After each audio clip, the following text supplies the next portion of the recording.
What's up, YouTube? So it's me, Dispirity here, and I'm here to talk about a DLC I was definitely considered picking up over the past couple weeks, but I wanted to see what was the consensus of this DLC.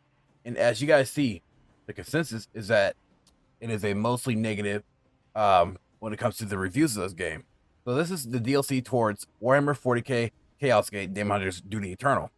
So this DLC I was definitely really considering picking up. Now the base game, don't get me wrong, is a amazing base game, packed with lots of content and a lot of things to do.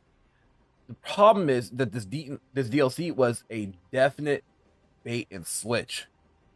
So you might ask, well, Spirit, how's it a bait and switch? So within the trailer, right, they show off this amazing trailer of a tech marine, of a dreadnought. It's like, oh my gosh, this is amazing. You know, we get to finally use a tech marine and dreadnought in part of our arsenal. That part is true, but the other part is that you're highly limited in the use of this dreadnought and this tech marine, because these guys are only available within certain missions. All right, so when you buy this DLC, you know you're expecting that. First off, it's a $15 DLC, so for two brand new units. All right, and a couple of new missions. So keep that in mind. All right, that's the first off, right? So as you guys see here, this DLC, when you expect it, says like, experience thrilling new missions. That's all like, okay, that's cool. Powerful additional class and all new ways to decimate the forces of Nurgle in the first mission DLC, but it's critically acclaimed tactical turn-based RPG. Unleash devastating firepower from venerable dreadnought and bolster your strike force with fearsome tech marine and gain enormous rewards by taking additional challenges from the Bridge of the Baleful Edict. All right, so it's like cool. So you get to experience new missions, new mutated bloom, so on and so forth, overcome rampaging technophages and outbreak by aiding the Odeth's mechanics and halting the scourge. All right, so that's cool. Then it's like, okay, as you see here, when you literally look at this asterisk here, it's like command the dreadnought. Okay, we can command a dreadnought, but only available in certain missions, but they don't ever explain that to you. And so a lot of people, when they expect to pick up this DLC, they're expecting you to play these characters or these units from the jump and not through other means, right?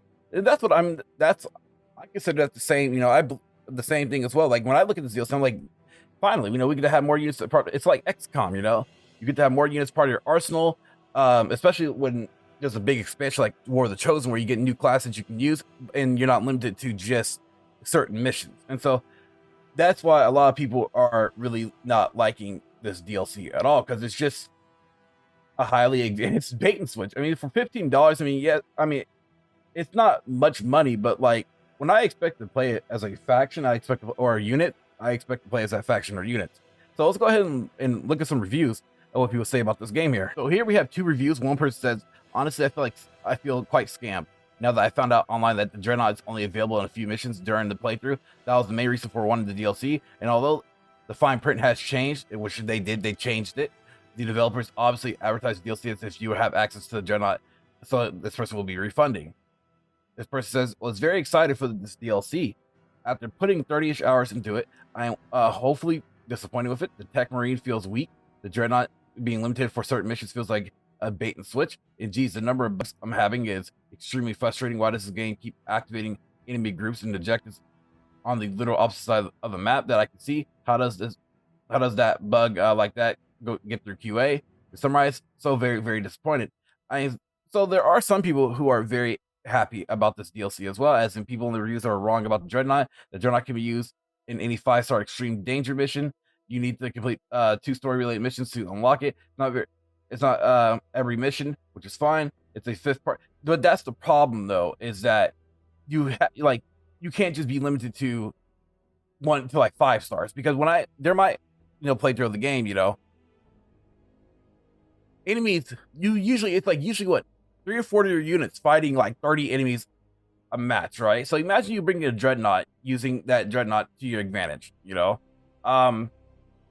and that's what another thing like with balance and stuff. Like you have to play very tactically, because like I said, the thing with Daemon Hunters is that it's like a rushing kind of tactical game. Like you gotta be fast. If you're not fast, you're just gonna get overwhelmed. And so but having a Dreadnought in the game is amazing, because it just adds more unit variety. This person says, like here, Don't buy the DLC, spend it on anything else instead. Tech Marine, weak support character, very underwhelming and bland. Little to no variety of weapons, unlike standard Grey Knights. Dreadnought, underwhelming, not available in most missions, 60 to 70%. It's not available when it gets wounded. It requires 15 to 30 servitors to repair, which is 2 to 3 missions worth of rewards. So even missions that are Dreadnought based, you don't get to use it. There's a frigate. When you deploy via the frigate are auto resolved. You don't get it actually to fight the freaking mission. You simply click deploy and wham, mission complete. The salt in the wound is that you don't get any war gear items or any seeds.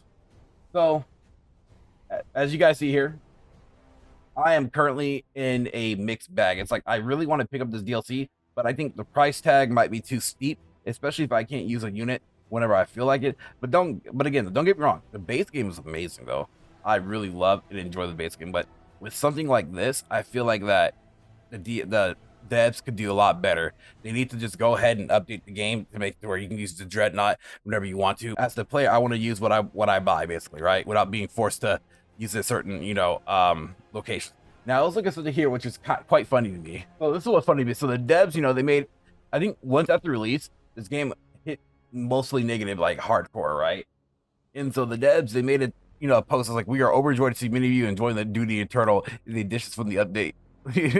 It's like, we're also grateful that you experience issues for reporting them to us. And so that's where it's like out of touch. It's like, yeah, I don't think a lot of players are really enjoying, this DLC, especially when they're limited to what they want to do within the game. So yeah, they definitely need to go ahead and get that fixed and in order.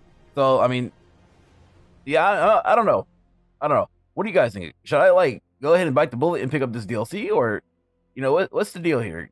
Like, I mean, people in the discussions are overly pissed off, but you guys let me know what you guys think in the comment section below. If you guys think this DLC is a great DLC, and I'll pick it up. If not, we'll just kind of keep it there and kind of wait and see what happens in the future. But if you guys enjoyed this video, please remember to like and subscribe. Also, make sure to hit the notification bell down below to be notified of the next videos coming out. Thank y'all for watching. Thank y'all for your support and all that you guys do.